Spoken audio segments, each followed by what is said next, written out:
ang isang pag-uusap na susubok sa kanyang pananampalataya.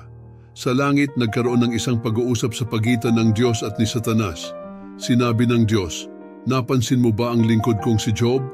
Wala siyang katulad sa buong mundo. Siya ay matuwid, may takot sa Diyos, at lumalayo sa kasamaan." Ngunit sumagot si Satanas, "Siyempre po, pinagpala niyo siya sa lahat ng bagay, mayaman, malusog, at may masayang pamilya. Subukan ninyong kunin ang lahat ng meron siya at tiyak na susumpain niya kayo ng harap-harapan." Dahil dito, pinayagan ng Diyos si Satanas na subukin si Job, ngunit may isang kondisyon. Hindi niya maaaring saktan ang buhay nito. At dito nagsimula ang sunod-sunod na trahedyang dumating kay Job. Nang dumating ang pagsubok kay Job, sunod-sunod na trahedya ang naranasan niya sa loob lamang ng isang araw.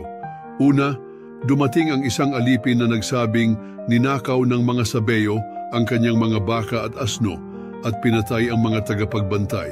Habang nagsasalita pa ang alipin, dumating naman ang isa pang mensahero at sinabi na nasunog ang kanyang mga tupa na nilamon ng apoy mula sa langit kasama ang mga pastol. Hindi pa natatapos ang balita, isa pang mensahero ang dumating. Sinabi niyang ang kanyang mga kamelyo ay ninakaw ng mga Kaldeo at lahat ng tagapagbantay ay pinaslang.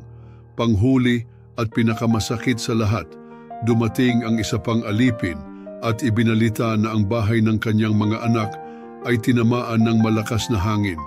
Gumuho ito at lahat ng anak ni Job ay namatay. Matapos ang sunod-sunod na trahedyang ito, hindi pa rito natapos ang pagsubok kay Job. Isipin mo yon, isang araw lang lahat ng pinaghirapan at minahal ni Job ay nawala. Pero sa kabila ng lahat, ito ang sinabi niya, "Ang Panginoon ang nagbigay at siya rin ang kumuha. Purihin ang pangalan ng Panginoon." Hindi tumigil si Satanas. Sinabi niya sa Diyos, oo, nananatili siyang tapat kasi hindi pa siya nasusubukan sa sarili niyang katawan. Subukan mo siyang saktan at tiyak na susumpain ka niya. Muli, pumayag ang Diyos. Binigyan ni Satanas si Job ng matinding sakit. Nagtubig ang kanyang balat, nagkaroon ng sugat mula ulo hanggang paa. Sa sobrang sakit, umupo si Job sa abo at ginamit ang basag na palayok para lang kamutin ang kanyang mga sugat.